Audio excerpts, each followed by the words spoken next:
Hey everyone, welcome back to another YouTube video, and in this video I'll be showing you guys how to fix the invalid credentials error on Canva login.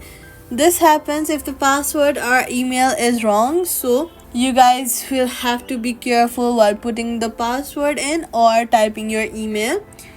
First of all, open the Canva app and tap forgot password and reset it to your email.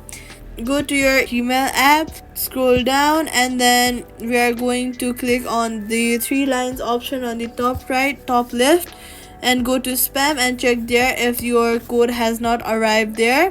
After that, go to the Canva app, and if you're using Apple or Google login, make sure you're selecting the right account. Now